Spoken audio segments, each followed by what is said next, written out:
Yo, what's going on, everyone? It's Brian and Jim here with Drink a Beer and Play a Game, and welcome to another episode of the Power Hour. Yes, hello, everybody. Welcome to episode 193. Fuck, I'm tired. God damn it, why do we do this right away? It's, we asked ourselves that question, Jim. We started doing these episodes on Fridays, and we're like, do we need to record on Mondays? But then again, it's like almost become its own. It's like when I was a kid and look forward to Monday Night Raw.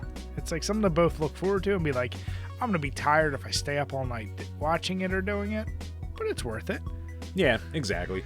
But yeah, coming up on this episode, we don't do the coming attractions thing, but yeah, Dan from Console Wars will be joining us during this episode to recap our weekend at MAGfest. So make sure to stick around for that. And also got to give, speaking of guests, a big shout out and thank you to bladeblur for coming on last week and imparting all of his knowledge on us for all the games from 2022 that we did not play. So he's always that nice little encyclopedia we can bring on. Yeah, and I believe, I don't know if he did it live, but I know he also posted a link. I'm not sure if he shared the video on YouTube. He covered the games he did for our level 50 club. Yes, he did that on Twitch while we were away. So yeah, I'm not sure if he's... Sorry, for some reason my thing's out of focus now. I'm not sure if he's planning on releasing it on YouTube, but if he does, put the links below. If you're not already following him, make sure you do. But yeah, I think he has it as a video on demand on his Twitch, so you can at least find it there. Yeah.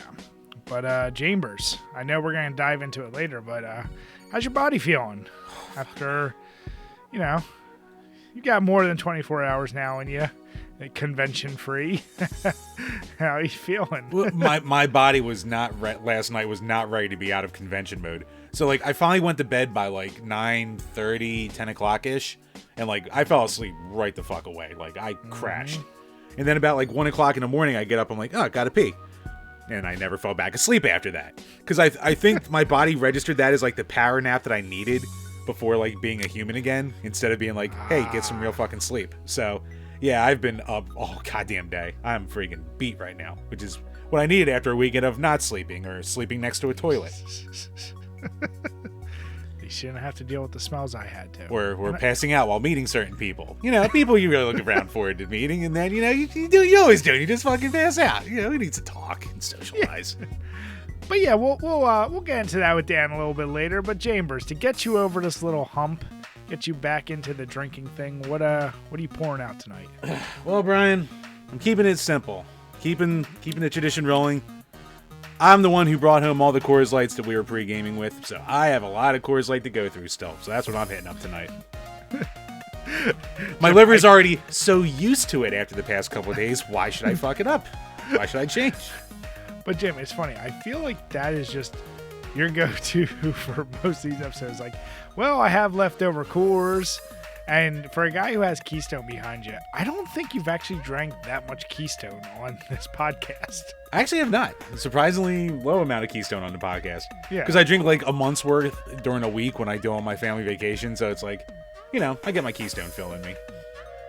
By the way, maybe I'm a little slow to this, but I'm just realizing now that Keystone Mountain behind you looks an awful a lot like the Coors Mountain.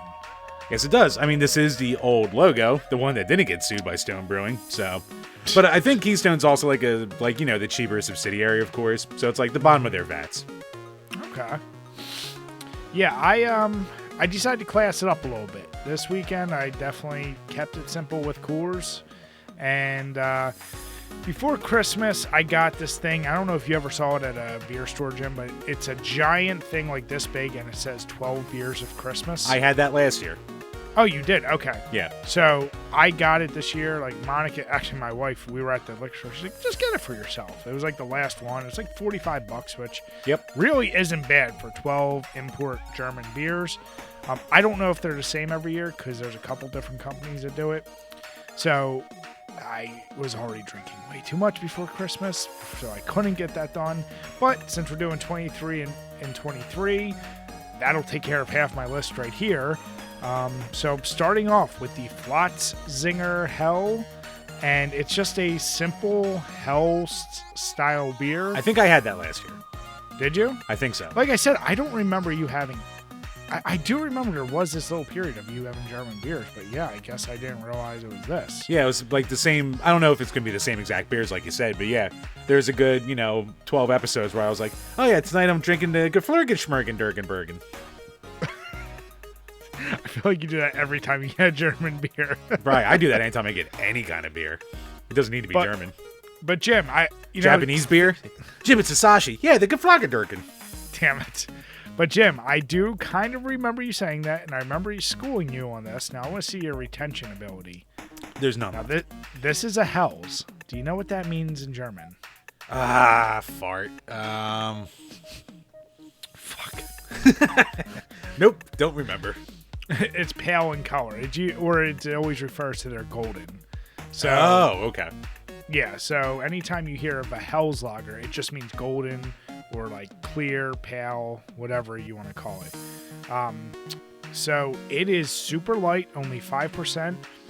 What's surprising is anytime you have a legit German Hell's, it's going to have a whole lot more flavor going for it. It's going to have like a little bit of a sweeter, almost malty like you would expect from an amber ale, but like touches of that like grass and banana flavor you get from like a wheat beer. So I am amazed that they would put this as a Christmas beer. Like this brings me to spring. Like if I could find more of this would be a spring beer. So, I'm only a few sips in. I'll completely weigh in later, but Germans, man, they know how to do a few things right, and beer is one of them. Yeah, I remember that whole pack being like easy to drink. Everything was only around like 5% alcohol, but they were all really good. Yeah, so already, once again, starting off with a nice little tasty beer and Chambers. See, I was expecting you to be like me, which is definitely use the podcast as an easy way to round out your 23 and 23. I got all year, Brian. Got all year. You do got all year. But Chambers, since last week, I know we had the convention there in the middle. Have you played anything other than Shadow the Hedgehog? I didn't have a lot of time. I dicked around a little bit more with Shadow, and I did a little bit more grinding in Elden Ring. That's about it. Well, there was a game you wanted to put for 23 and 23. I stopped you. That we played at MAGfest. You son of a bitch. Hey, it was a new game. What was it called? Line Wobble? Yeah, it was like Line Wobbler or something like that. Like, it was cool. It was a cool little gimmick. It's an interesting concept, but literally all it was an LED strip that you could control like a little light, and at certain moments they had enemies, which are just red blinking lights, and you wobbled the stick to like do your attack. But the track was maybe, what would you call that? Like 10 yards, because it went up the wall. Yeah, it was decently long, yeah. Like, you only wound up having like 3 enemies on the whole strip, but yeah, the old depth perception got tricky at the end there. Because it like went up a wall. It was kind of goofy, but they constructed this like paper dragon, and I'll put the video as I'm talking about it. It was, once again, it was just a novelty-ass game, which was in a section full of novelty games. And like I said, we'll get into that a little bit later. But Jim's like, oh, we beat our first 23 and 23. I was like, Jim, that was like a 10-second game. We can't. He's like, what? It's a game. I was like, God damn it, Jim. No, there's going to be standards this year. We are holding it. Right. Can we count crab volleyball? No, we cannot, especially because you beat me. Is it because I won? Yes. That means it's a terrible game, as been proven by our track record, like Typing of the Dead. Sir, please. Yeah, I've been pretty couple knuckles deep in Midnight Suns, and ironically now I'm getting really into the Switch because my son is. But I started playing South Park Fractured Butthole because I forgot I got that when my wife got me the Switch for whatever Christmas it was. It was like 3 years ago. Yeah. Yeah. She got that like on a whim. And I was like, oh, I already kind of have it for another system. So it was still sealed. And I was like, you know what? I broke out the Switch. My son's been playing it. And I'm like, every so often, I'm like, we just ended up talking to, was it Blade that was actually talking about that? Yes. I forget who. Yeah, it was Blade. So I said, you know, what the hell? So those are kind of like 2 I'm going down. But I told Jim, I said, yeah, I think this week I'll finally start dipping my toes into Shadow. Good luck. I'll get that one under my belt too. But Midnight Suns, like I said, for Axis, they are tactical kings, but it's a really deep game. Like, the more I go into it, the more I'm like, God damn, how long is this game actually going to be? But I'm enjoying myself, but there's a lot of extras, so I'm curious to see what I feel whenever I finally beat it. It's not going to be one that's beat anytime soon. Oh, I bet. Yeah. But Chambers, I know we want to get to the main event, but what do we have from our awesome patrons this week? Yes, patreon.com/DrinkABeerandPlayAGame, where for as little as $2 a month, you can ask a question and we will answer on each and every single one of these Power Hour podcasts. And speaking of patrons, we got to hang out with a couple this weekend, so that was very cool. So, first up, from Todd Howard Sucks, you get to create a beer of any style and name it. What would it be?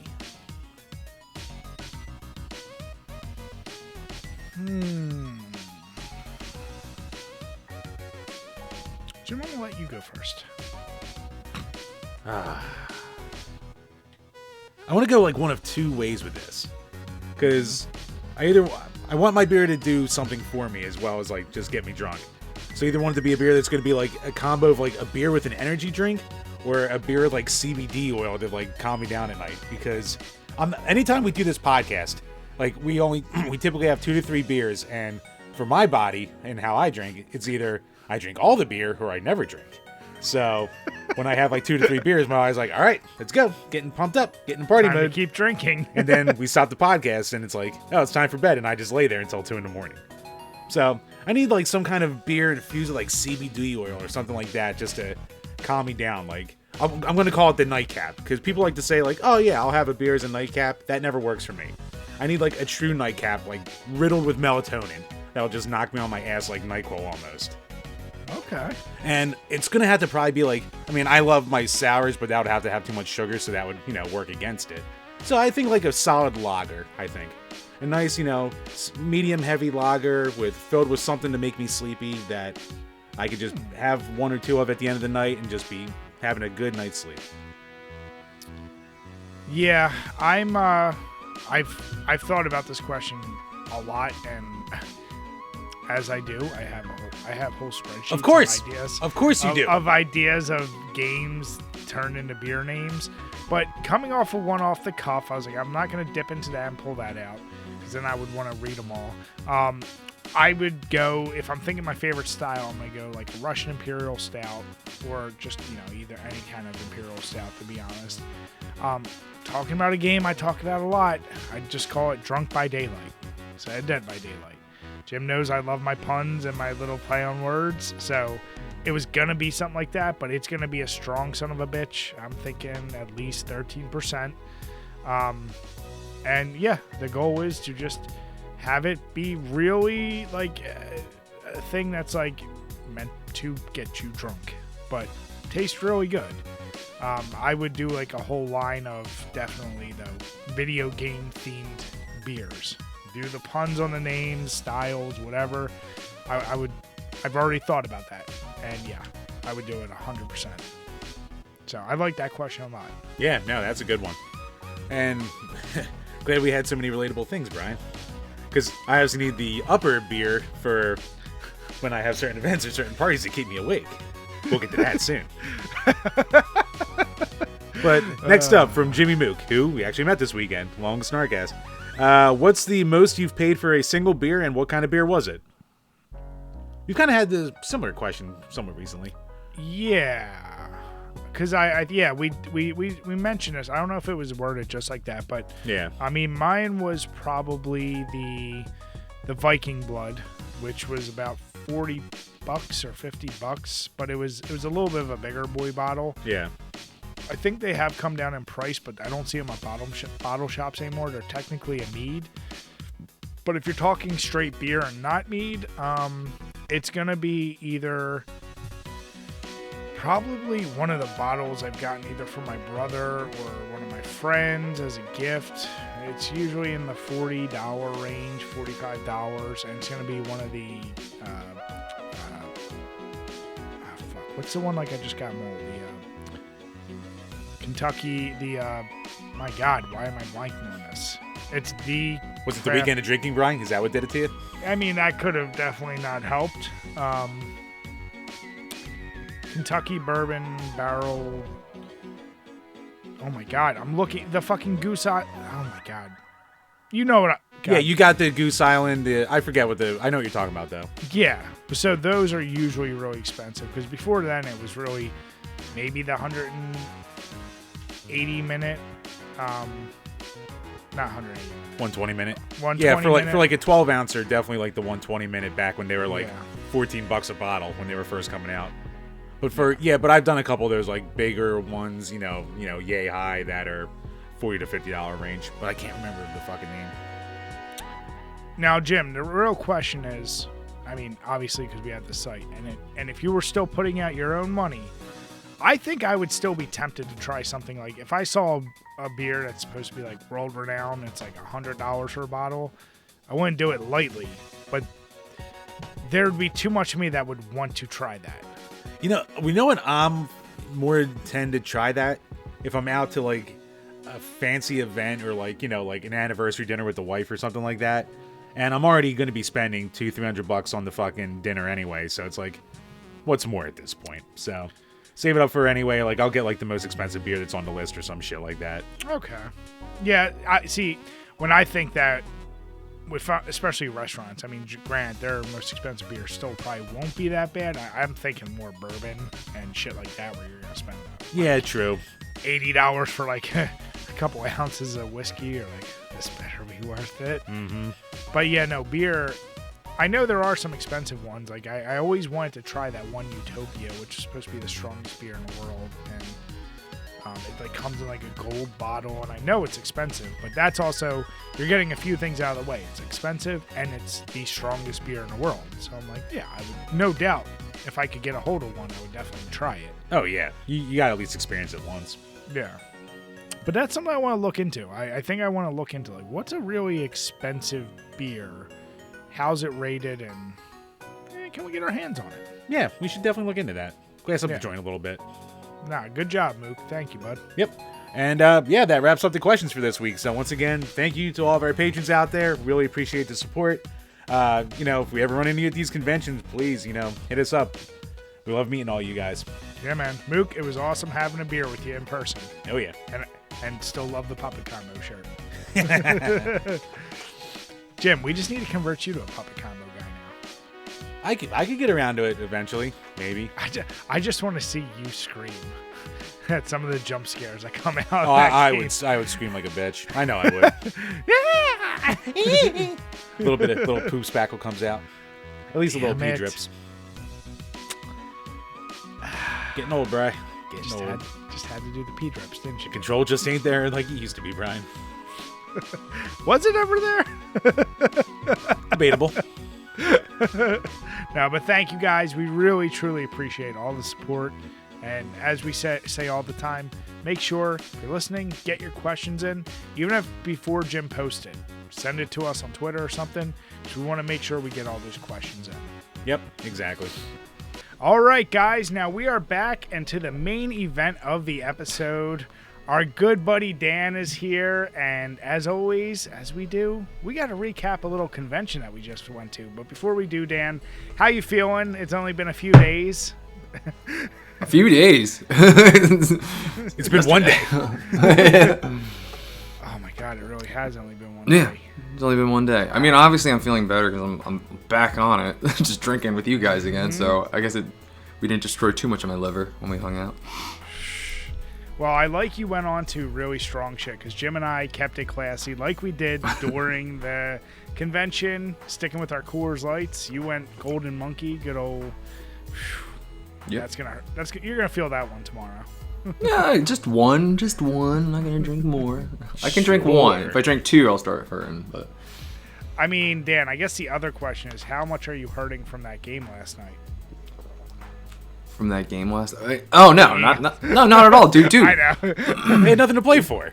Can't. Nothing to play for, and like your starters like struggled a little bit against our backups. It wasn't a little bit. It was way too goddamn much. It was, I was surprised. Like I expected it to be way more of a blowout, and You know, Wait.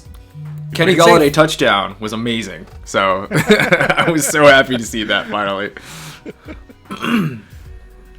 Yeah, I cannot. Eagles never make it easy, but dear God, the fact that it even came down to potentially being a thing was like embarrassing as shit.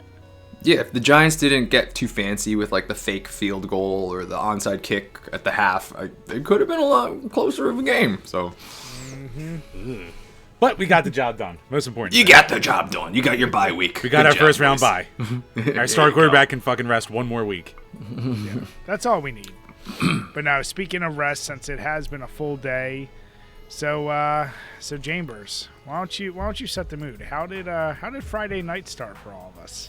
Friday night started fantastically. So, on the way down, doing our little ride, I get the genius idea of like, I should probably stop and get some real food. I was like, oh, I have a gigantic bag of animal crackers. Let me just try this. If I scarf enough of this down, I should be fine. What could possibly go wrong? Jim, I believe you felt that this was an experiment that was going to go in your favor because you're like, I've never tried just doing animal crackers and nothing else. I bet this will be the thing that fixes me. I'm a man of science, Brian. Look, like I told you. Hypothesis, experiment, results. That's what I did. So, you know, me being the fat slob I am, normally I gorge beforehand. So I was like, maybe I'll take it a little easier, keep it to one kind of food. Let's see where it goes. Didn't work out too well. We'll be getting to that. But yeah, we all got down there around, what do you think? It was like 6, 7-ish, something like that? Around 6. Yeah. Yeah, Dan had the same impression, I feel like, as us, pulling up to our Red Roof Inn. Ooh, glorious. Right next to the Pay by the Hour Motel, the Brookside. Yeah. The area was interesting, I'll say, as you're pulling in, and half the sign is not lit up. So you're like, oh, this is cute. And you discover that apparently in that area, they only know about goddamn U-turns because you can't make left turns in there, apparently. So, yeah, that was fun. And our room actually didn't look bad, I'll say. The look wasn't bad. It was the smells. Dank. This is before we even got in there. Dank of stale cigarette just wafting in the air. Couldn't escape it for 3 days. Well, until the very end, Bri, which we can get to. But no, Dan, you introduced us to the game that is both, I think, our tradition now and our curse. So why don't you tell the folks, what you introduce us to as far as drinking games? Did a little bit of... Oh, I forgot the name of the game for a second. I know. A little classic we like to play, tradition called Fuck the Dealer. Very simple game. If you haven't heard the rules before, pretty much you guess a number or like, you know, a face card, whatever, and then if you get it on the first guess, then the person has to drink. But if you guess it wrong, then they tell you higher or lower. So you get 2 guesses, right? And if you guess, then you guess higher or lower. So, like I said, if you guess it on the first guess, you drink. The person drinks. The dealer, fuck the dealer, right? The dealer has to drink 6. If they guess it on the second guess, then the dealer has to drink 3. If you, who are guessing, you guess it wrong both times, then you have to drink the difference of the card. And it can really go pretty bad for the dealer, especially towards the end of that game. It sure can, and I think this is now 2nd year in a row where you and I got screwed over more than Jim. I think it's pretty safe to say. Yeah, that first I think year, so. Jim got it hard. Jim definitely, like, you and I were on a streak from like half the deck on. And yeah, this year it was really more me and you. And then did we do Down the River on the second night, or was that still that first? That was first night. No, yeah, we did Up the River. The second game we Up the played, River, Up the River, yeah. Down the River. Yeah. So yeah, and then we went back to Fuck the Dealer after that. I think We sure did. Because what did we figure out? Did we do 28 beers that first night? It's about right. No, I don't think the first night. We got up to where the top row was 4 cans. So if you want to do that math, I don't remember how many. So it's like, I think it was 29 beers for the full pyramid. So 23 beers is what we did. Quick math in my head. Quick math. Granted, this is in the span of maybe an hour and a half, 2 hours before we decided to go to the actual convention. Yeah, it was quite fast. And that's always our tradition. Coors Light seems to be our beer of choice for this. But I actually did bring some whiskey, but I'm kind of really glad we didn't decide to do any shots of that. Thank you. Very glad. We certainly did not need that. So we Uber on over, and I gotta say, the area in front of the hotel and that whole thing is awesome. Yeah. It's really cool downtown area feel. It's really cool. Yeah, and even the hotel was like, it has its own goddamn outdoor Ferris wheel, how big the grounds are and shit that's going on. So, yeah, it's the Gaylord. Is it just called the Gaylord? Gaylord National, I think. Yeah. Beautiful, beautiful place. I don't know if that's where they always hold MAGfest, but it's a place where it's like you go in and where the main atrium and bar area are, they even have, like, for some reason, random houses built out in, like, a little marketplace. But, like, all the rooms, there's a lot of rooms that surround it that look down on, like, that main atrium area. And it's pretty cool because people had lights up there. And for us, especially, the first place we had to hit up was the bar, which I'm surprised. It's always packed. And they said, like, I don't even know how many guests were there. But, it still probably took us 15, 20 minutes to get drinks. Maybe. We got to see lots of interesting characters walking around. I mean, cosplay of all types, as you would imagine. Not just games, anime, whatever, Legend of Zelda. They were all there. The Vader pimp as soon as we walked in. Oh, the Vader pimp, yup. Furries as far as the eye could see. There's even a shrimp parade at one point. The shrimp parade. Parade. That was so weird. Well, and then there was that weird Minecraft, but I thought it looked like Squidward, but it was like Minecraft people in like monk outfits or something. There was a whole line of them. Because Dan, this is probably when we were really drunk. You were like, "What the hell is that?" But would you say so? The Coors Light set the mood, but was going to the bar when we started going downhill faster because now we moved away from beer? Yes, absolutely. Jim, is this when your downfall started? Oh, yeah, because I was like, I'm like 10 Coors Lights in. Let's just get straight whiskey now. So I got whiskey on the rocks, just in a nice little glass, and I was like, oh, yeah, this will get me going. Sure did. And I should say, so for us, I mean, we definitely went down there with zero agenda. It was just like, let's go there, let's drink, let's check out the grounds. We're like, oh, we know we want to meet up with some people, but like, we didn't really have plans. And that event's a 24-hour event, which we didn't know, because they had a lot of vendors selling like pictures or general merch. But they have tournaments that start at 2 a.m., so they probably go until at least like 5 a.m. before they're over. Yeah. And the gaming sections were actually much bigger than I think people who previously went to MAGfest let on. Like, there was a lot of games there. Arcade sections, console sections, and it's spread out all over this fucking place. But, I mean, it's, how about, Dan, how do you feel how it was run with the security? With the security. Okay, so it was, it's a typical convention. So when you go, they give you a badge. But they also give you, like, a wristband, too. So they give you two things that you need in order to get into this convention. And when we went, because we got there late, they didn't have any of the lanyards for us to put the badges on, right? So we just put them in our pockets. I don't even remember showing the badge at all to get in the first night. Granted, it was a little under the influence, but like I'm pretty sure we just show the wrist thing. So and then they're like very like adamant about like don't cut this off because you need this the whole weekend. All right, so it's like all right, keep this thing on. I was like I don't give a fuck about this badge. Just put it in my back pocket. Like forgot about it forever. And then like so we went in the first night and no problem at all, right? And then we went there the second day. Again, no problem at all. We just showed this wrist thing. Who needs a fucking badge, right? Because obviously I wouldn't get the wrist thing without paying for a ticket. But then we go to the bar and then go back to go to the arcade again. And then this one fuck decides to go on a goddamn power trip.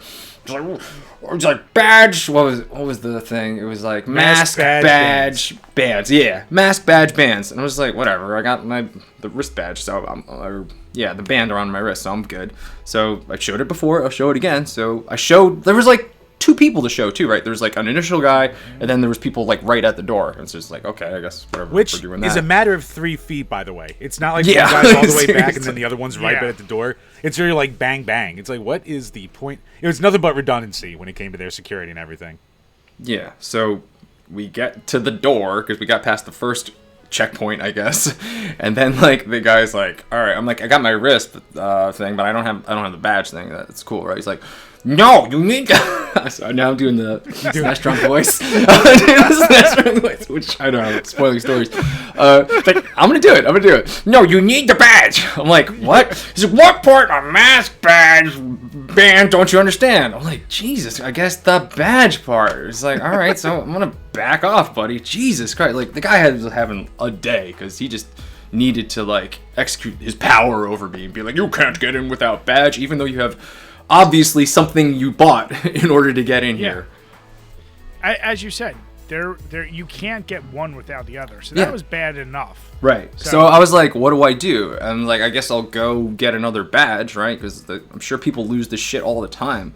And then we get there, and then somebody's like, I don't think they just give you badges. I think you have to buy. It was a dumb thing. It was like, you have to buy one, but then they'll refund your first one. Which was like, that, I don't trust that at all. So he's like, there's a help desk. You can go ask them. So we go to the help desk. I was like, I don't have my badge on me. Can I just get another one? She's like, no, you had to purchase. I'm like, what the fuck? Are you fucking, like a regular badge? Like, you obviously have my name in the system. Like, I have my ID on me. You can't just get me another one? Are these, like, you only made one per every ticket you sold or something? It's like, what are we doing, MAGfest? So, yeah, we couldn't get another badge for me, so we had to go all the way back to the hotel just to get that stupid badge as proof that I bought a ticket, even though I had the goddamn thing around my wrist the whole time. Oh, Dan, don't forget that other nice little part that day of, or while the event's going, the badge costs $150. You just can't buy a one-day pass. When you buy for MAGfest, you buy for the entire goddamn event. So, when you I learned the hard way pre-buy- you have to do it as quickly as possible, where it just keeps going up, because I didn't read the emails. So by the time I got around to it, I was paying full fucking price. It's like, God damn it! It was a matter of a day from when you two bought it to when I bought it, and I paid $10 more. Well, this is the standard for setting things up. So we're all in a group text, and I'm like, yep, bought my ticket. Dan, yep, bought my ticket. Jim claims yep, I'm getting mine now too. But he didn't actually go through with it because it could have taken one more step. So he was lazy for a day, and it cost him an extra $10 for the badge. Story of my life. Yeah, but, going in there, you have that badge fiasco, which, okay, whatever. They have the security high. And then it's really just a free-for-all. As we said, you could sign up for tournaments. You could get merch or whatever. But, I mean, we literally walked in there and I think right away ran into Square Painter. That was the second pretty much we like walked in there, right? Yeah, we didn't even get into the arcade area. We just walked into the hotel. And then it was just like the lobby area, and then we saw him right there. I was like, wow, what a random happenstance here. Mm-hmm. Which, by the way, we'll have his link below. If you've never seen his art, you got to check it out. He does great work. But I'm actually, this is where I'm even myself a little blurry. Did we walk around for like, I feel like we walked around half the merch tables. And then I'm kind of on a blur as to what we did next. Yeah, the first night we went to a couple merch tables, like one or two of the tables that had like games for sale, and the prices there were absolutely astronomical, like ridiculous. Like DuckTales 2 for $1,200 card only. So, good luck buying any games there, people. But yeah, we only looked around at little things. We didn't even really touch the arcade at all the first night. And then I guess Adam Square Painter, he's eventually just like, oh, yeah, we're going to meet up with some people and go hit a party. Come with. We're like, okay. Yeah. Well, Jim, before we did that, you did actually purchase something. So what did you get? Oh, I don't have it in front of me. But I got Wayne Gretzky 3D Hockey and NHL 99, both on the N64, card only. So NHL 99, because it had Eric Lindros. I buy any sports game with a Philadelphia team on it. And Wayne Gretzky is just one I've always heard was like stupid fun, and I always wanted, so went for it. Yeah, the avid collector always got to get something, right? Yeah, what the hell? It's the least I've ever spent in a convention game-wise, so. Yeah, but yeah. So Dan, then we met up with Adam, and where'd we go from there? Because we went up. Oh, here come the name drops. Yeah. Yeah. Ow, my foot. All right. Well, Which name should we drop Actually, first? actually, no. So now it's coming back to me. We fucked up because we were meant to meet up at a panel and get to a panel, and we got lost trying to find the goddamn room because when like the panels had their own name, but every conference center has like a completely different name. So we're trying to find like panel room C or whatever, and none of them are labeled that on the maps. So we're like asking hotel staff, like, do you know how to get here? And as I mentioned earlier, the place is goddamn ginormous, but it is really a maze. Like, to get from point A to point B is never a direct shot. Yeah. So by the time we finally got to the panel room, it was just wrapping up, and we're like, oh shit. And then yeah, from there we just describe our ascent. I'll call it, Dan. Yeah, so we met up with Square Painter, and then they were with a bunch. Trying to think of who else was in that crew, because we didn't realize who. Rob was there. Brad. Brad. Drummer for Rex Viper. I'll just say it. Mm-hmm. And then they were hanging out with another member of Rex Viper who we didn't even realize was in that crew. It was James Rolfe, the Angry Video Game Nerd, was just with them, and I didn't realize it until we were like maybe halfway up the stairs. I'm like, I think that's Rolfe, because everyone's wearing a mask. He's wearing a cap, completely covering his face. So he was basically just glasses. That's all you could see. Yeah. That first night. Well, I picked up on it right just because knowing Adam and Brad, I went, oh. And then when I looked and saw the glass and I heard the voice, I thought you both recognized it, and I'm like, oh, cool. Like this is pretty awesome. But like, Jim had the already dumb look going on. I was like, all right, he definitely doesn't recognize it. But I thought you knew, and I was like, okay, cool. And then once we started walking, yeah, Jim, it was pretty damn late. Like, weren't we already at the floor? And I was like, yeah, Jim, it's James. You're like, oh, that's cool. And you said it like without knowing. I was like, no, it's James Rolfe. You're like, wait, what? Where? I was like, right fucking You're like there. directly in front of you. I'm like, oh, look at that. Yeah. But yeah, we started on the second floor and had to walk up to the 11th floor. Fuck. It was a hike, because first we did a pit stop at the 5th floor. I'll say that. And then then we went up to 11th floor, and then it was a pretty awesome party. We got to meet lots of cool people, and for Jim, myself, and Dan, I mean, one of the reasons we all do content is just awesome getting in drink with AVGN himself. Cool ass guy. Everyone there was really awesome, very welcoming. It was really nice to be there, and some of us stayed a little more awake than others. Yeah, the animal crackers, the thing that didn't. Well, so once we got there, thank God I have to get this out of the way that I didn't embarrass myself more. I was just a sleepy guy. Well, it's funny because we mentioned at the bar we ended up getting those other drinks. So then there was a little bit of a lull where we didn't have anything, but then when we got there, we chipped in some money, and then it was just pouring straight whatever drinks you wanted yourself. And I went to a goofy concoction of ginger ale and vodka, which I've never had in my life. I don't know why I thought that was a good idea. But it was like, whatever, I'll just pour that. And I didn't even see what you guys were actually drinking at that point. I know I had Santori at one point because I was talking to Rolf, as I always do when I'm drunk, and I just talk to him way too much, and I don't know when to stop talking. So, like, I was just talking to him, like, yeah, we should get a drink. Yeah, what do you want, man? He's like, yeah, I'll have some of the Santori. I was like, I'm going to have some too. I'm like, what do you mix it with? And he's like, I don't mix it. I was like, neither do I. Yeah. I'm going to have it straight I'm not up. bitch. Yeah, Jim, I didn't even see. What were you actually drinking? I think I hit the Santori at one point, and I don't even remember what else I was doing. I just kind of hit like a little bit of all the bottles that were there. But no, that whole thing was awesome. But as I told Dan, I recognized real quick. I'm sitting down talking to our buddy Rob, like having this full conversation, and I see Jim out the corner of my eyes, trying to kind of hold himself up on the wall, and I see that everyone has that moment when you're drunk, when even though it's a flat wall, like there's a slip you do as you're trying to hold yourself up, and I see him start to do that, and I look over and I see his eyes are just getting heavier and heavier. I was like, oh fuck, he's gonna fall asleep. So Jim just eventually gives in, sits down, hand on lap, just out. Not like starting to fall asleep, but out. And the best part, Jim, I'm so happy you didn't slip off of yourself and hit your head on the table, because there were a lot of times you did that, like, in class, like head slip move. So yeah, we had to get James to photobomb you. But of course, that's the moment you wake up. And then of course my eyes are looking in 7 different directions as he's right next to me. You son of a bitch. But no, I would say that was, for us, probably like the highlight of the trip. But Dan, you did take a little trek in the middle of the party to hit up the separate party. I was told there was a clown party, and for some reason in my drunken state, I thought, yeah, that's a great idea. I never, ever would go to a clown party. I don't know what the hell I was thinking. Dan's going to check out the Clussy.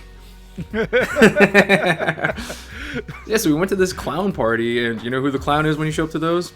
It's you. That's who the clown is, because there's nothing at the clown party. There was one dude dressed as a clown, and then I was just like, well, what else do I do here? Because like, I guess I'll drink some of their booze. Which I did. Well, I love not only. So I go, where's Dan? He's like, oh, he went with Rob to the clown party, and I'm sitting there. I'm like, okay, but you come back holding their booze, which is something I've never seen. It's like a canned wine cooler, like kind of. No, it was like it's like one of those like seltzers that are like really popular. It was like a black cherry kind of a seltzer thing. Was it? Because I thought it was made by like, was it Bartles and James or Seagram's? Like, it was a flavor and a name of something that I would see like as a wine cooler, and you're like, I don't know what it is, but it's kind of good. So. It just tasted like those, like I said, like that black cherry seltzers. The black cherry shit, yeah. And like every type of liquor brand has one now, so it doesn't matter what it is before. Mm-hmm. But yeah, that was and then at some point we're just like looking at Jim, we're like, all right, I guess we got to get going. He is completely passed out before it gets any worse. So yeah, we took off, and we were all really drunk. And I remember I had the very terrible idea of, once we pull up I knew all we had back at the room was fucking Jim's stale animal crackers. I was like, I'm so hungry though. And I considered driving out to get some food, but being a responsible boy, I said, I won't do that. And Dan, I don't know how your room experience went. I'm sure it was a lot better than mine that night. Probably what happened. I just passed out. So, for those who can imagine Jim, if you've ever seen any Family Guy and Peter Griffin falls down in 90 degrees, like instantaneously, that's what Jim did to the bed. Like, I don't even think he had his shoes off. He just instantly was 90 degrees, fell on the bed. I was like, all right, cool. He'll just pass out. So I'm like getting changed, and then all of a sudden he gets up. He's like, oh. I was like, what? He's like, if you gotta go to the bathroom, do it now or forever hold your peace. I was like, what? He's like, got puke. So just beelines it to the bathroom, and it was just door shut and right away. Just noises that were, as Jim put it himself. Jim, what do you sound like? I sound like Boss Nass from episode 1. And it's bad because you say that and no one goes, you don't really sound like that, until you're actually around it, as Dan knows all too well. Dan from can 2 years ago. testify to that. But yeah, we so then the next however many hours of Jim's sounds, and then at one Granted, point, this is a Red Roof Inn hotel bathroom, so like the space on the ground is, one, I'm laying on a Red Roof Inn hotel bathroom, and two, it's only like a 2x2, 3x3 space, and I'm in, the 250s range and 6 foot, and I'm just like, just morphing my body around this toilet to hug it and continuously puke for the whole night in between sleep sessions. So I don't even know how I wrap myself around that shit. You were straight up completely wrapped around it, like that scene in Ghost when they're making the clay pot. Like the way you were holding that toilet, and I couldn't even open the door, so I was like trying to be like a good friend to him, and I'm like hitting him with the door. I'm like, get up. You gotta get up so you can sleep in the bed. And I just hear, like I don't even know what it was. So after like 10 minutes of trying, I was like, all right, I gotta stop trying to hit him with this door. So I start to fall asleep. Then he comes out, once again, just like passes out. Wait, didn't he make noises on his own? Oh, Jim, do your best impressions of your own noises, because they are a thing of beauty, which we've all decided moving forward, we are bringing some lapel mics or some kind of mics so we can give you all the experience firsthand. The hungover Jim, where, yeah. Basically, it's just a combination of me just walking around going, that's me breathing. That's just like living. That's not even like sitting there or like over the bathroom. That's just me sitting somewhere. Wait, Jim, real quick. You got to tell the story of how Sandy feels about that, or like when she finally had to yell at you about that. Oh, yeah, my poor wife, because she has to deal with it more than she should. And there's some times where I'm just sitting there doing it, and she's like, can you just fucking stop with the goddamn noises? I mean, it's, I'll call it excessive, but you were only in bed, I feel like not too long before you ended up having to go right back to the puking, because I don't know what time you went back, but I know you went back because it woke me up again. And yep. I thought it was like a goddamn car backfiring the way you sounded going to that bathroom. Yeah, and it just gets worse and worse because there's less and less in the stomach, so then it just becomes more dry heaving until just pure bile comes out, which is even worse. So it just gets more painful. Everything brings pain. So I wake up at like 7 because that's my normal wake up time anyway. And then I was like, oh, fuck it. Like, dude, we definitely got to go back to sleep. What time did you knock on our door, Dan? It was like 9-ish, 9:30. Yeah, around there. Yeah, 'cause I know Dan's knock. As soon as we heard it, Jim just went, ugh. As soon as he heard Dan's, and Dan is as chipper, like right now, he's as chipper as can be. Hey guys, how you feeling? Jim's just like, ugh, just in pure pain. I just have that annoying bad headache that's like I didn't want to move all night, but didn't puke, didn't actually feel as bad as I thought I was gonna be. Jim took a little movement. So yeah. So then we got ready, and everything from that moment on was we were all just in a struggle. We're like, let's go get some actual food and water from like a CVS. Let's get some like greasy food from this mom and pop shop, this little restaurant. Yeah, Jim downed a goddamn like quarter-pound burger with half pound, Brian, half pound. Loaded mushrooms, bacon. Like this thing, I was like, oh, he's not even gonna eat a quarter of it, and he's like cleaning up his plate with his fries by the end. No speck of grease could be left unturned. I needed all the help I could get. But and then we took our time. We had to re-up, get another beer in us. And then it was back to the convention, back to the bar, which they actually had a really cool little concert, especially Dan. Wait, before that though, we went to the. Oh no, because we went to the arcade after, because we went to play that game, but it was not available at that time. Yes, so our buddy Rob, or actually you can tell that, Dan, because Rob was the one who told us all about it. Yeah, there's this arcade game that I used to play when I lived closer to a barcade. It's called Ice Cold Beer, and the way it works, it's not like a video game. It's like it's actual like moving parts. Like I don't know how to describe it. There's 2 joysticks. They pretty much control like both sides of a bar that goes up and down, and then there's a ball resting along this bar, and you have to get the ball into certain holes. And there's a lot of strategy. There's a lot of what how did the guy describe it? It's like it's a test of like dexterity and like hand-eye coordination, patience. And Dan, not just some guy. His name was Buffet. Okay, get it right. All right, Buffet. My bad. Right, the guy who owned the machine, the guy who brought the machine to MAGfest. So, and it was really nice of him to like let us play, because the machine was off, and then Brian's like kind of standing out, next to it like a lost puppy, and then somebody finally comes up to him and is like, "Do you want to play this?" And he's like, "I think the guy's over here," and then the guy's like, "You want to play that?" He's like, "All right." So he let us play, and then like we were just glued to it for a while, and then we like even like had a crowd grow around us as we were playing it. It's really cool. Well, I mean, and to your point, so our buddy Rob told us about, because the night before he won the ice cold beer tournament they held. Like, he set the record for that machine, and he's telling us about it, getting us all excited, because Jim and I actually talked about this game on a random episode.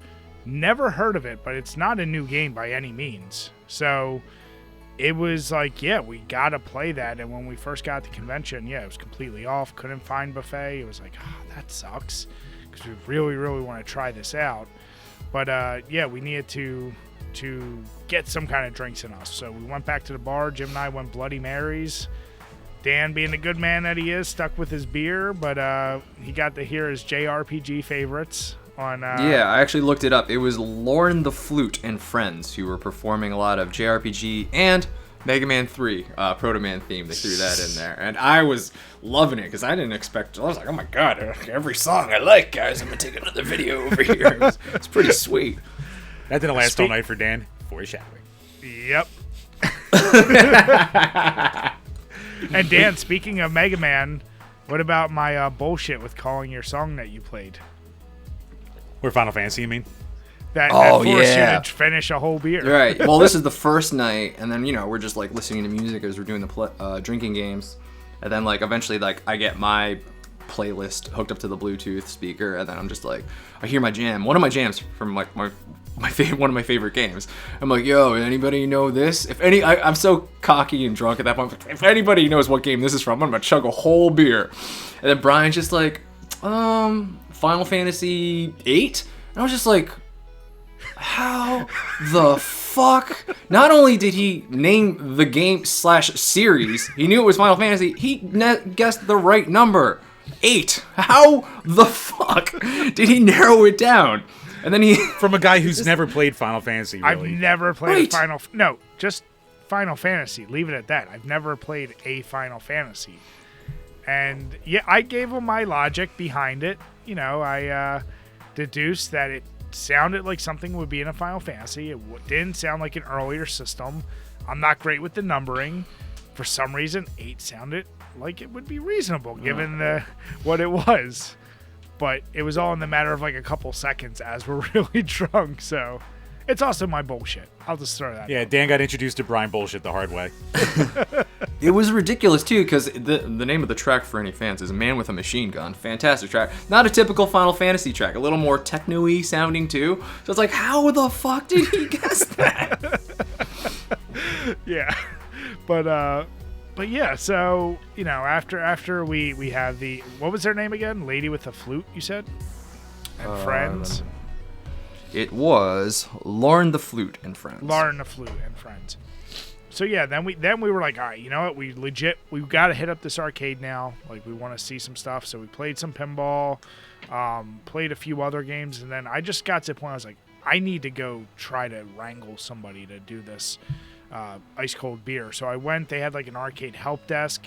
This girl comes over, tries to help me like set it up, but it's not her machine. She's talking about some guy who brought it, and I just casually, I was like, was it buffet? She's like, yeah, but I don't know where he's at.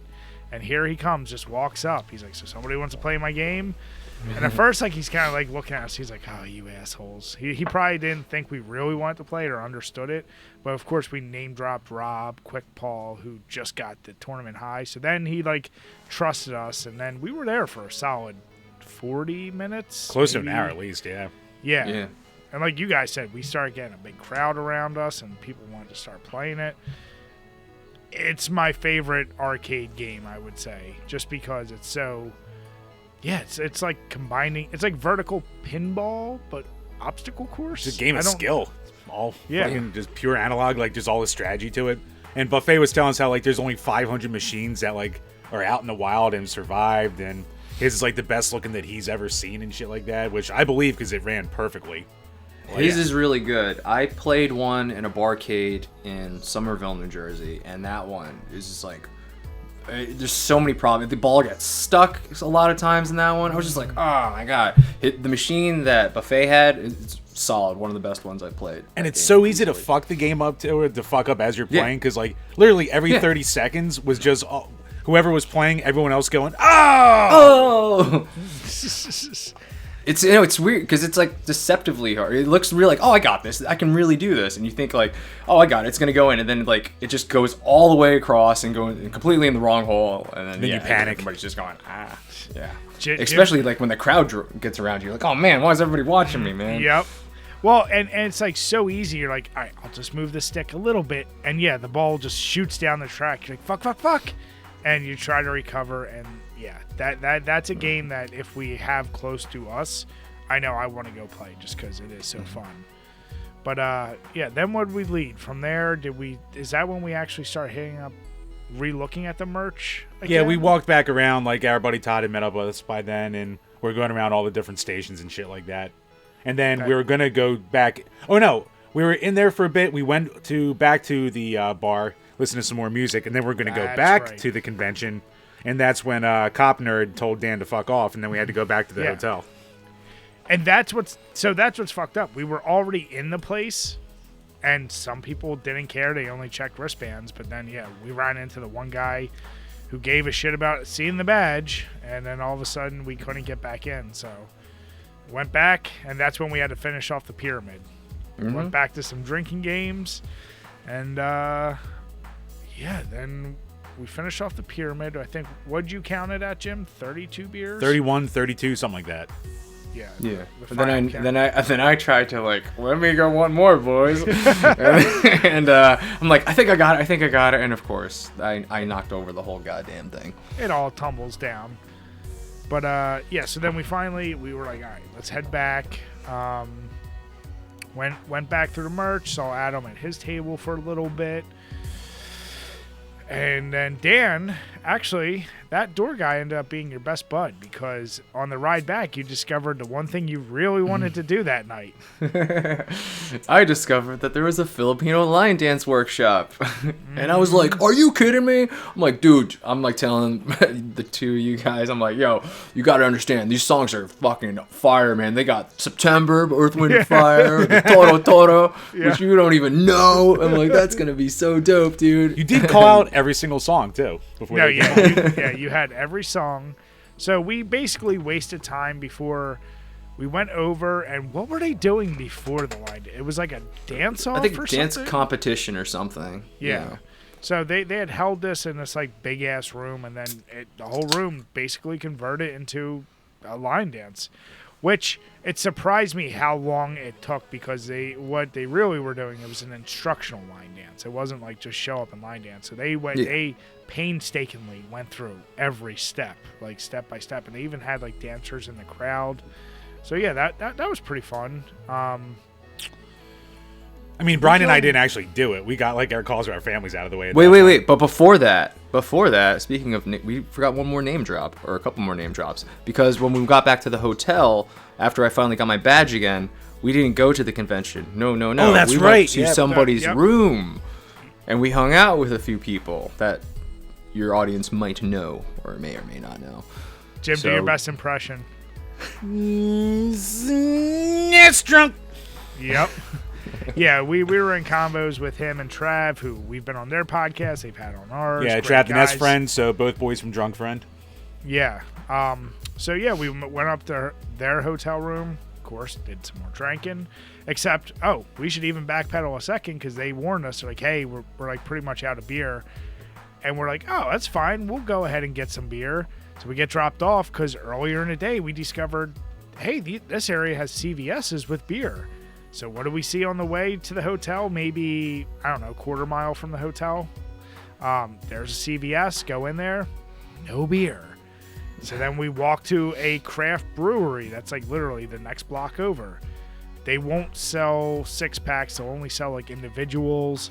But they tell us the market that's the opposite way from CVS has some beer. So we end up walking back over there, grab some beer because you can't show up empty-handed.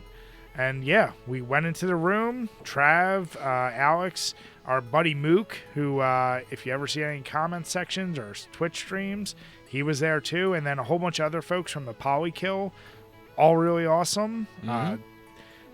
Had lots of fun combos. Got some good impressions from Alex. Yeah, that nerd thing I did when I was doing the security guard. Alex was doing that voice when he was reading some YouTube comments. I'll just say that. Yeah, we had a nice little powwow about funny YouTube comments. Actually, fucking Trav nailed it. He's like, you always get paragraphs from people with their real face and their full name. That's the key. Full name, real face. That's who leaves the fucking paragraphs in the sections. But yeah, no, that was a good call. So yeah, we caught up with them. Then they headed back to their place to get some food. So that's when We went to Filipino line dance.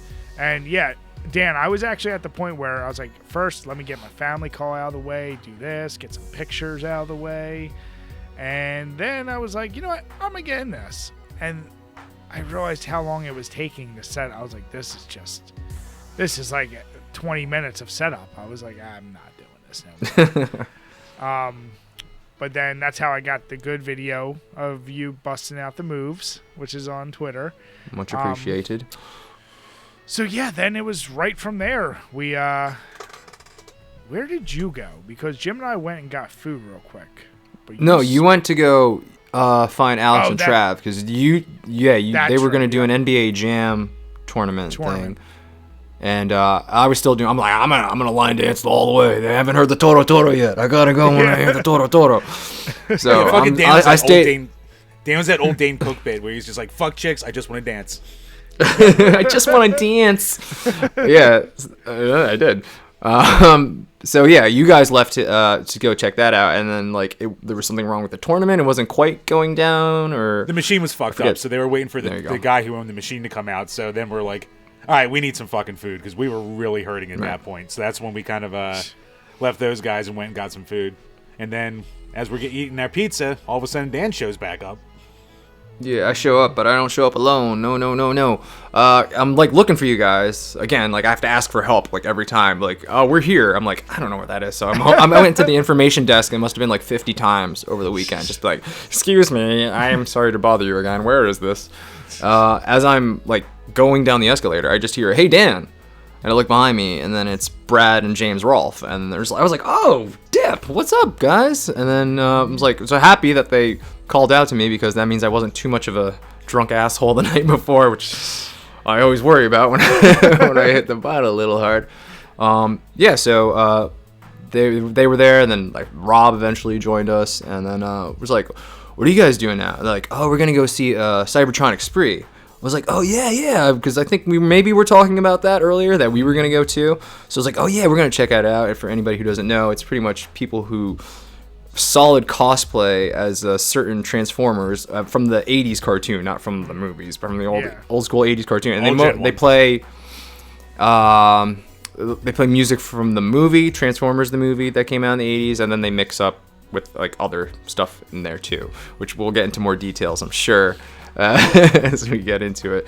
So we were like, "Oh yeah, we're getting pumped talking about it." I'm like, "Dude, I love the Transformers soundtrack. Like, Dare to Be Stupid's a legit good song. You know, Weird Al doesn't get enough credit for his original songs, man, but that's a good one." You know, so I'm just nerding out to everybody when we're talking about this band. Just trying to hype it. It's getting hyped up for me like so much because like they've all seen it before. Everybody has seen this band before, and they're like, "Dude, they're so good. You're gonna have so much fun. You love the Transformers soundtrack. You just can't wait." I'm like listing off the songs off the soundtrack, talking about the touch, like, you know, how it reminds me of Boogie Nights. It's like Marky Mark and all that shit. We're getting like so hyped for this fucking show. So that's what we were doing at dinner time, or while you guys were eating dinner, I should say.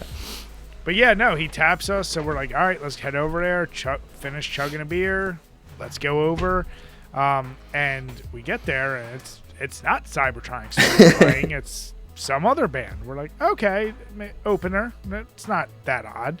Mm-hmm. And then there's a long lull. I would probably a full hour. It was like an hour. Like it was an hour. Yeah. They were supposed to play at 10:30. The band didn't go until after 11:30. Yeah. There was a long time of just standing. And let me tell you, boys, I'm going to sound like an old man here. My feet hurt from like all the walking and standing we did all weekend. Oh, yeah. Oh, yeah, wasn't the 40 minutes of dancing you did? No, that'd be not blame the Filipino line dancing. But yeah, so we stood there, and to say they had some tech issues. I mean, Jim and Dan and pretty much everyone there except me has been in a band, but everyone recognized like right away they had to do their own sound check. They had to come out, and like as they first started playing, things weren't quite tuned, I would say, that well. Well, yeah, what do you call it? Basically, if you ever see a band or you're in a band, like if you see the guitar player just at his amp and not moving from it for a while, just keep fucking with it, you're like, uh-oh, something's wrong. And like the main guitarist was dressed as Unicron, and like he was just standing still as could be. You can't see their face or anything. You could just see his beard. but you could just see through that costume and just know he's like, just get this fucking set done. We could see his soul just dying on stage. Like, God damn it, why won't this work? Yeah, credit to the two singers. Like, they still tried to keep the energy up, and, they were belting it out as much as they could, but that sound was rough. Yeah, but they started off. Was their first song the actual Transformers theme, right? That was It was, but I think there was a little bit of a Crazy Train that I kind of heard. And I was like, is this Crazy Train? Are they playing Crazy Train? Yeah. And I was getting excited. I was like, okay, we're going in the right direction because it makes sense to me, right? Actually, their first song was from Rocky 4 that we heard 4 times in a row. So basically, they had like a blue screen going with the song from Rocky 4. Yeah, the workout montage. Yeah, the montage. So they play it, and then it stopped like halfway. And then it was like dead silence again. And then it was 10 more minutes of setup. Then they started it up again. And then they're on stage fucking around. And then the song starts over again as they're still fucking around with stuff. And we're all just kind of like, okay, what's going on? But yeah, like Dan said, he's there. He wants to hear Transformer songs. So they do that. And then they start sprinkling in other ones, like parts I liked, where it's like, oh, they're doing Power Rangers now. They're doing Mortal Kombat. Did Pokemon. They did Pokemon. Oh, the Pokemon. Okay. I think that's when Dan really started to go. And Dan's like, I like this, but I want to hear goddamn Transformers.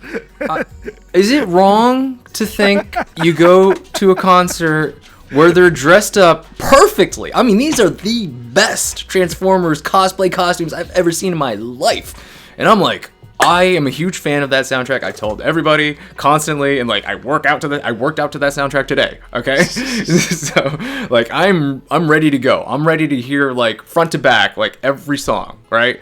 Because that's, or at least most of it. Yeah. But like, man, they opened up with, the first song that I actually did was the Transformers, the main theme. Yeah. The metal version from the movie, and then after that, it just kept, like you said, Bri, like, okay, now we're doing Mortal Kombat, and now a little bit of Pokemon, and it was just like, kept getting further and further away. I like they did Immigrant Song by Led Zeppelin. You're like, Immigrant Song, we're not even doing bird shit now. Now Dan's starting to get a little, the anger monkeys are there.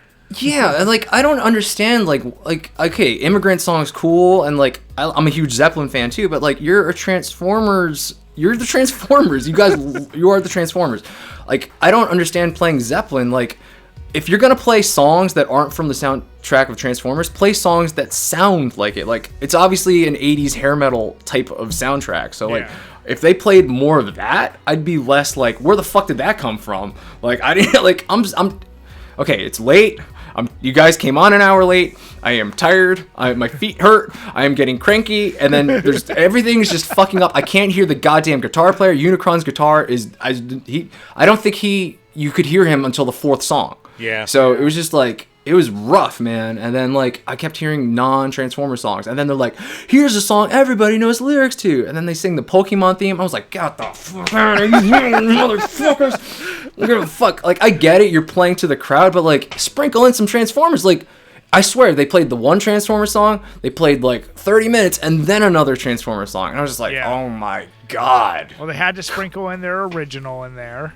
Which wasn't a bad song. It sounded like bad. 80s metal. Yeah, and I dug that. Yeah, it was pretty good. It was like, We Rock or something. Yeah, Tonight We Rock, something like that. Yeah, it was a really good song. And like, if they did more songs like that, I don't think I would mind. But then, you throw in Immigrant Song, and then Barracuda is your encore? Of the encore songs, I was like, that was the weirdest choice in the world. Well, the one about the fish. I was like, what the fuck? Part of me's thinking that like they had so many tech issues, they probably couldn't pull off a lot of like the more other songs with the sound effects and shit. So they probably just had to like... the keyboard got fucked up after like the first song, right? Like she had to switch over. Yeah, she switched to a guitar like pretty quick, like maybe after 2 songs. And like the guitars never sounded really good, like how they're supposed to. But Dan had his boner moment when they basically like, we hope you guys will dare to be stupid with us. He's like, yes, Dare to Be Stupid. They did play Dare to Be Stupid. They played 3 songs from the soundtrack. They played the Transformers theme, another song just called Dare, which is an excellent song also, and then Dare to Be Stupid. So they played 3, but I'm talking like a full set. You only play 3 Transformers songs. There's at least 5. No, there's 6 songs on that soundtrack that you can sing to. Like, I get it, most of it's instrumental stuff, but like, I mean, there's another one called like Nothing's Gonna Stand in Our Way. There's another one I forget the name of, but the big one, like the touch. You got the touch. You got the power. I mean, I think the whole ride home, Dan was like, the touch. They didn't play the touch. Where is it?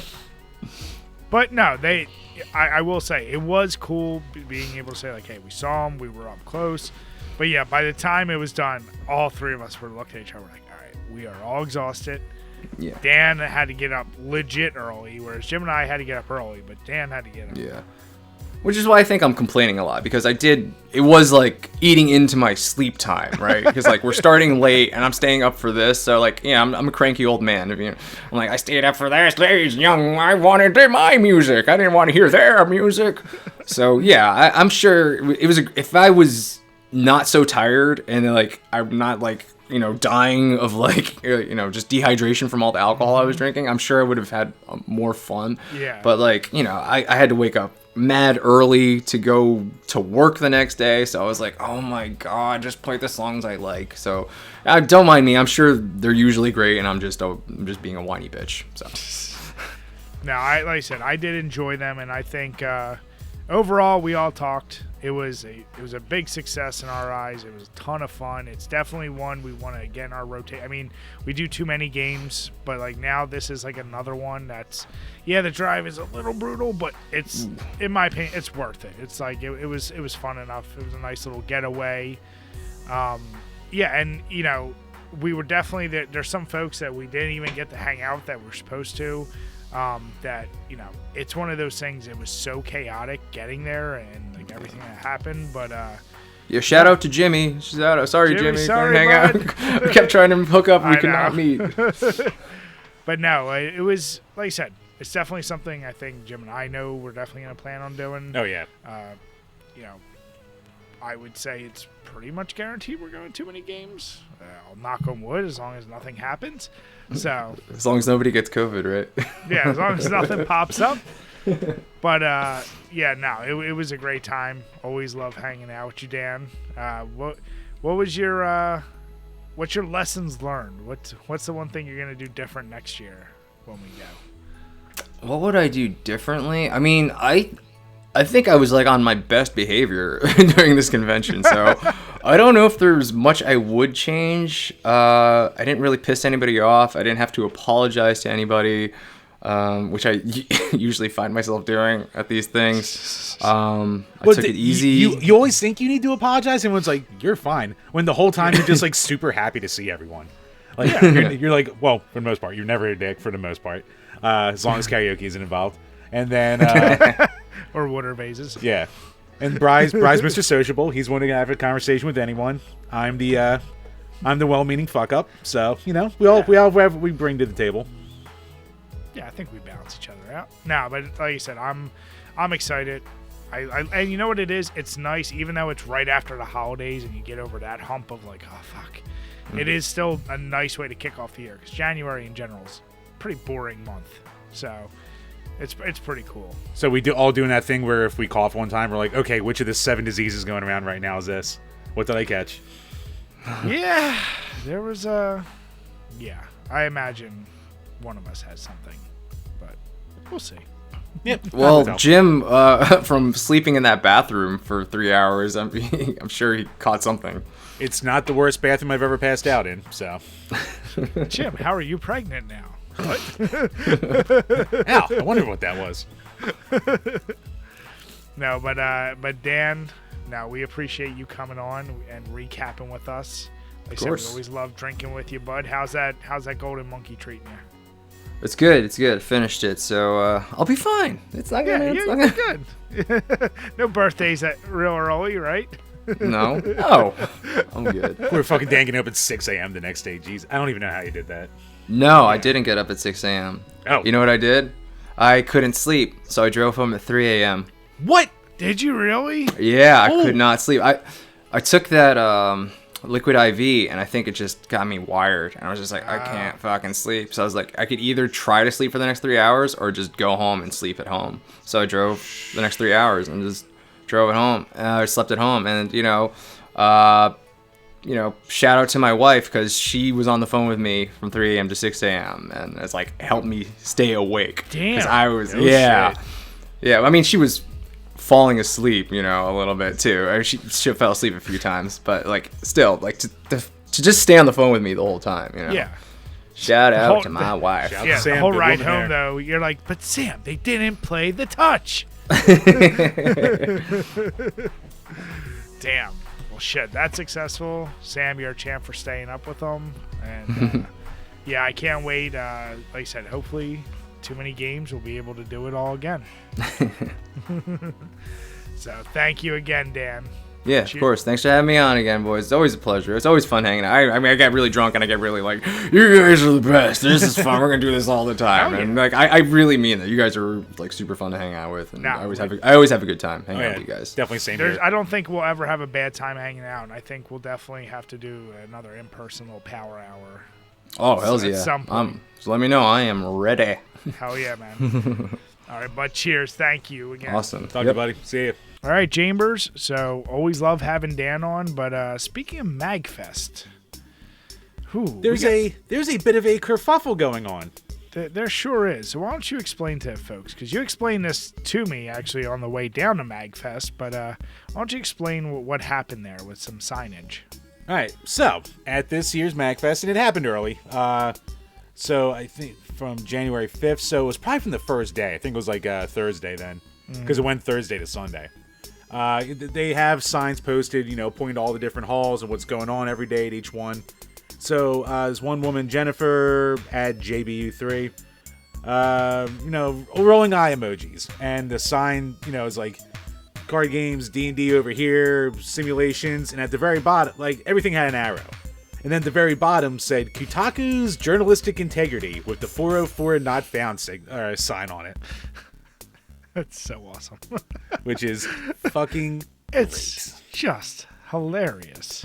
So, link will be below for anyone who doesn't know the backstory to this. So, the long story short, the backstory, Kotaku ran an article last year at this time, so, early January 2022, about how MAGfest had this major, COVID outbreak and problem, and, they had all these snarky lines like, maybe don't go to conventions and shit like that, blah, blah, blah. Like, really, talking down to the convention for even throwing the convention and all that kind of crap like that. Now, what I didn't realize, because I heard about the article, but I didn't read it last year. Whoever the author was making this big fucking stink about 50 people out of 10,000. Yeah, it was, and we'll get to the article after this, but yeah, it's literally 59 people out of 10,581. And of that number, which I don't even know how they had access to this shit, but they told people to send in results or something after the fact. So who knows how many even did it? I don't know. But so this was last year, and 25 were vaccine boosted, 34 weren't.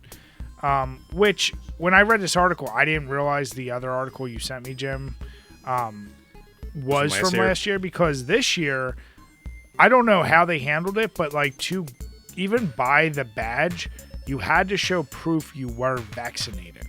So yes. I don't know if maybe that was okay, they learned. I guess you could debate whether 59 out of 10,000 is bad or not. To me, that's not bad, considering any major event you went to in the past 3 years. If the number's that low of spreading, it wasn't bad. And this was also, you got to keep in mind, when it was the Omicron, right? which was the most really spreadable. Yeah, it's the most infectious, but not as severe. Right. And so, you know what? I look at this as when we walked through MAGfest, there was a lot of really goofy signage. I'll say that. There's Danny DeVito shrines thrown around. There's random posters of you're in a staring contest with this guy. Stupid shit. But that is such a lighthearted jab at, number one, who takes up a banner for fucking Kotaku? Can I just ask that question? Well, Bri, apparently half of fucking Twitter does. Because this, exploded that day. And, the sign was obviously taken down, pretty fast after this. And, so many people just started fucking going off and bitching about it. And the one that really got me the most was from Frank Cifaldi, who, if anyone who doesn't know what he is, he runs Game History org. He's, the biggest name in game preservation. Like, the guy does do a lot of amazing work when it comes to game preservation. But man, you just took this way too seriously. So his quote tweet to the rolled eyes, the original tweet was, "Gamergate dog whistling is about the last thing I expected to see at this show. I'm very disappointed in the org for displaying this. I'm on the hook for 2 talks here that I was excited to give, and this has made me lose steam." Okay. It's 2023. When was Gamergate? 2014, 2015. That was the height of it. I am maybe too dumb to even understand what is he actually like. The way he phrased it, dog whistling. So yeah, okay. So Gamergate, for those who weren't around then or who forget or don't. God, I fucking hate talking about Gamergate. So basically, it was a big whole thing about Zoe Quinn and who she was or wasn't seeing in the gaming journalism community to maybe or maybe not boost her thing, which turned into this whole goddamn gigantic thing of, you know, the idea behind it was integrity in game journalism, but then there turned into a whole bunch of, you know, there were a lot of shitheads out there who would constantly dox and fucking death threats to anyone who was like on the anti-Gamergate side. It became this whole big civil war in gaming for 2 fucking years. And a lot of grifters made a lot of money fucking off of it. And then eventually people stopped caring. And the only people who ever bring it up at this point are people who, it's just game journalists looking for like their sword to throw themselves on for how victimized that they are. So then when I read Frank Cifaldi's thing, is he claiming like they're trying to? Yeah, basically, dog whistling is like a term saying like, you know, they're trying to rile up the Gamergaters to be against the journos or something. Like, it's just tough. But once again, to your point, I thought most people already dunked on Kotaku. Yes, everyone fucking hates Kotaku. Like, that's the part I don't understand. It's like, why all of a sudden are we taking up arms? Is anyone taking up arms for? It'd be different if they called out a specific individual reporter, but Kotaku in general. I mean, we covered their articles, but they have a long track history, and from all the responses I've seen, like, a lot of people are saying that. They're like, number 1, dude, it's a joke. Number 2, it's Kotaku who does not have the best record. Yeah, and then like he probably didn't know about the article from last year. So like, it was just them jabbing back at Kotaku. Like, yeah, gives a fuck. One in general who really cares that much. Like, if you want to complain that it's unprofessional, sure, fine. But I mean, it's a fucking nerd convention, and fucking, we'll get into it later. But you give nerds a little bit of power. Like, one fucking guy at the door was like, "That's not welcome here," because I tried to walk into one of the halls with a beer. It's like, okay, dude, just say throw the beer out and come back in. Like, don't be a fucking dick. I mean, here's the deal. I'm okay with the regular Joe Schmo. If this guy was I would expect that from a video game journalist. But like you said, it's always like the Jason Schreiers and shit like that who, like, basically anytime a journalist will have a bad take, then they'll just be like, "Oh, the Gamergaters are out," and then that like brings out like fucking that. It's like a Twitter explosion for 3 days. Yeah, and then it's annoying, and then it goes away because no one actually cares about Gamergate anymore. But this even all the people who were like deep into like all the Gamergate conspiracies and all that bullshit, none of them talk about Gamergate anymore. I think the last one was fucking stupid Sargon back in like 2018 when he was trying to run for fucking office in the UK. That fucking schmuck. So yeah, I don't know. I look at that and I just go, okay, I am very, and you know, he did kind of come back and say he was told the sign is gone. I get it. They're mad about an article from a year ago, but I totally forgot about that, and I'm sure others did too.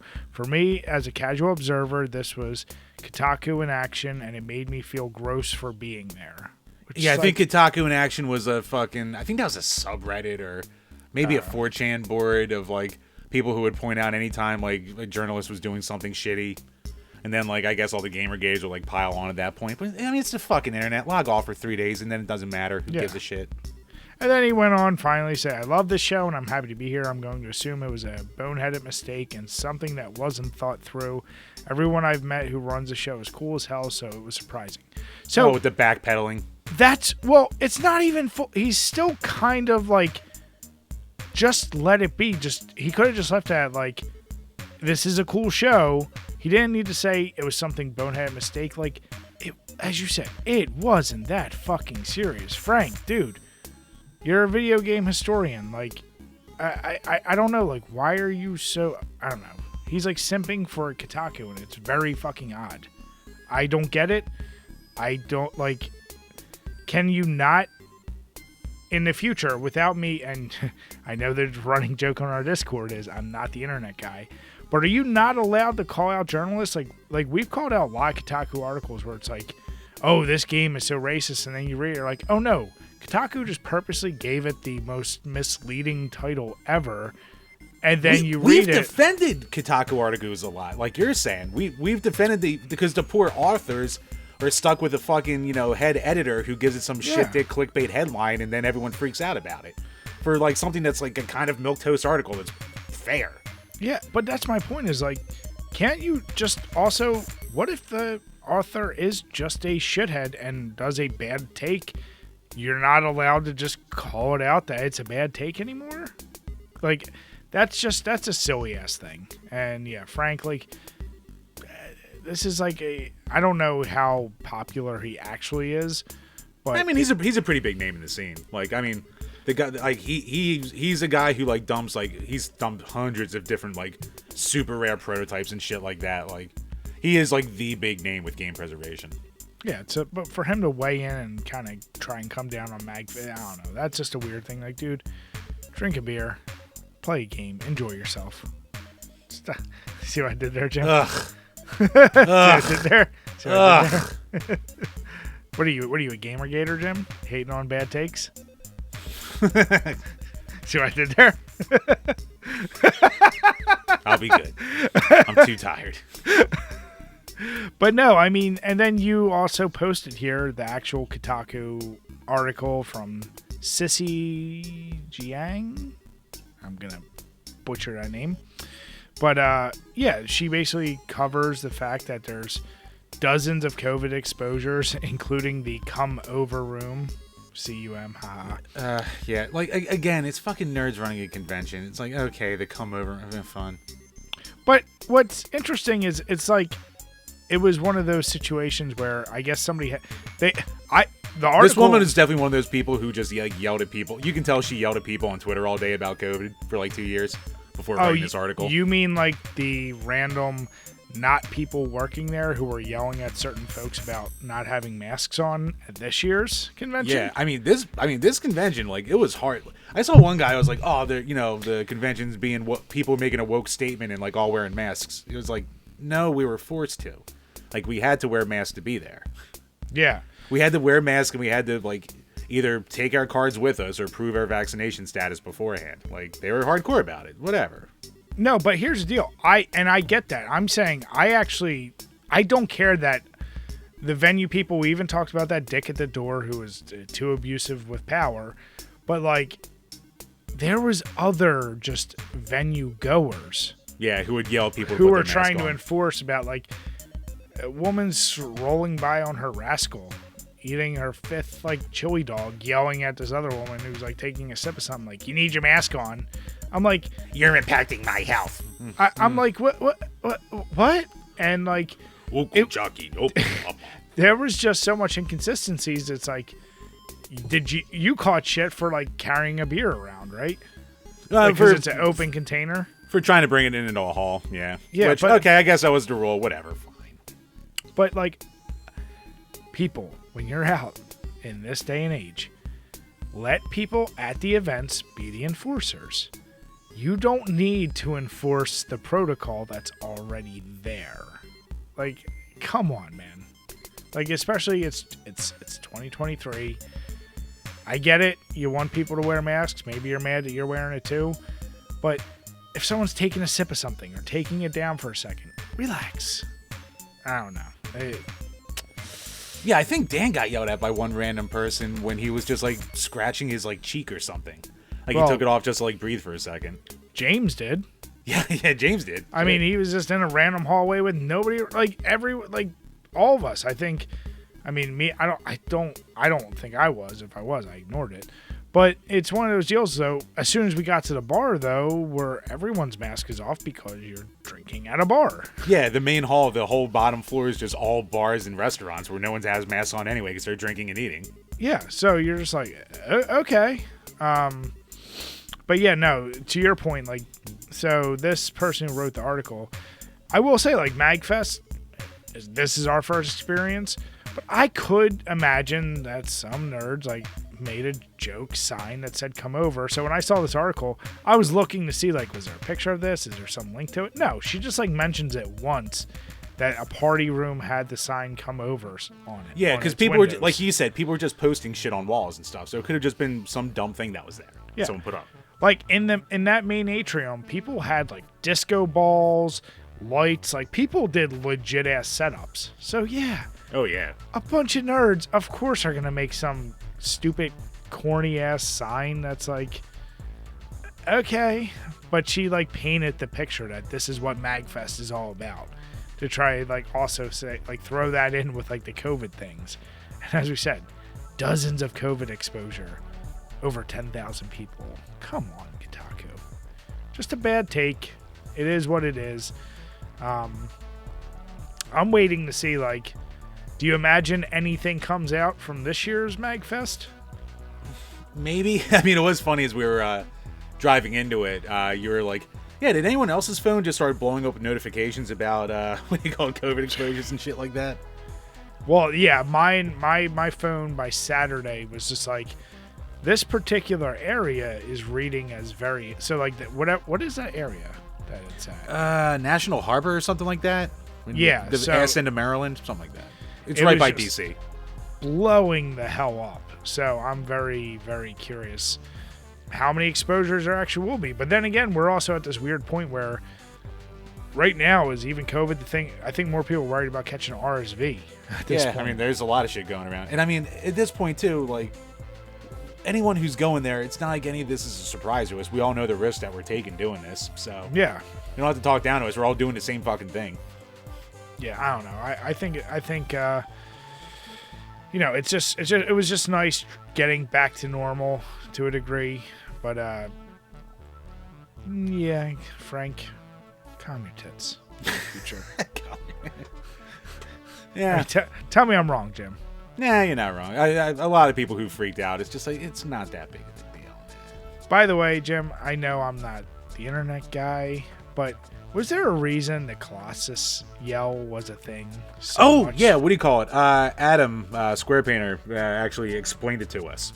So, yeah, if you're at MAGfest, the meme of MAGfest is people just going around and they start doing the Colossus yell from the X-Men arcade game.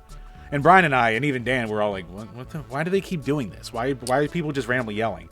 So apparently, like 10 years. This is the 20th MAGfest, so I think it was like maybe the 7th or 8th one.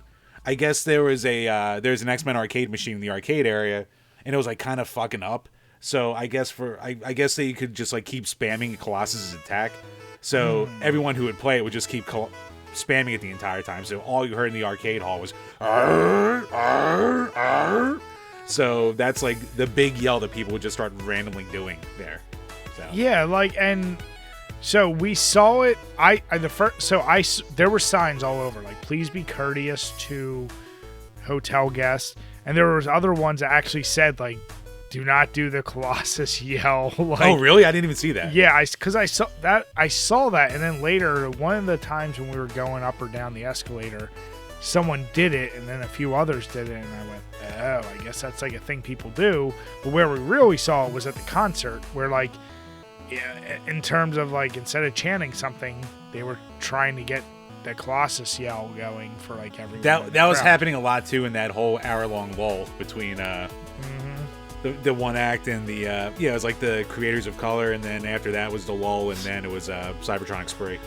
Can I say one of my favorite things? So while we were in that long ass lull, there was like 7 times where random dudes would just try to start it and nobody went with it. And I made a point to look at their faces of just the pure shame of like, oh, that didn't work. But guys, this is the thing we do. Come on, we just did it 7 times in a row. Why can't I be the one to start it?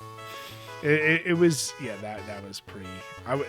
I meant to ask about that. I didn't hear Adam's explanation. So Yeah, he explained it to Dan and I, so it's like, oh, that's what it is. makes sense. It's like, okay. But no, as we said with Dan, it really was a great time. Assuming everything's all good, it's something I would love to go back to every year because Same. yeah, it's a ton of fun. And as Jim said, if you ever do go to any of these conventions that we're going to, make sure, let us know. Love to meet up with you, have a beer with you, whatever. Just And like we said, it's super busy, so it's going to be tough to meet everyone and shit like that. So, we had to sparse out the time between everyone we're hanging out with. But, yeah, I mean, if you're there, you'll see. It's a fucking madhouse. Mm-hmm. So, Chambers, even though your body's still in hurt mode, how's the Coors Light treating you tonight? Actually, my body started just giving me that little, twist right in the stomach. You're just like, oh, you are not doing this again.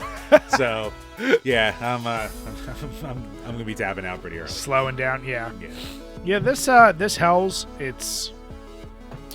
I mean, you said it, and I've said it. What I always get with lagers, I don't know if you do, by the end of everyone, in the middle of it, I'm enjoying it, but there's always that kind of, stale taste in your mouth. Yeah. And that's a common thread with lagers.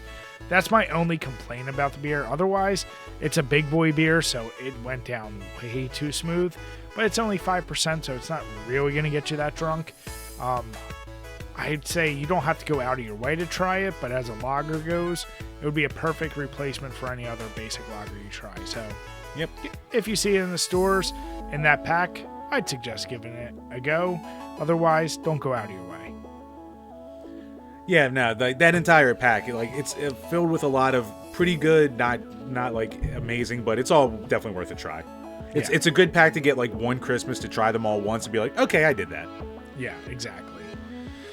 So with that, guys, we want to say thank you once again for watching or listening. And if you are watching, please make sure to hit that notification bell. If it's your first time, please hit the subscribe button. We are trying to get to 10K this year, so we really appreciate the support. And if you're listening, hit the subscribe button. If you give us a 5-star rating, even if you want to bash us, we will read any of those comments in our episodes. So with that, have a good night, everyone, and cheers. Cheers, everyone.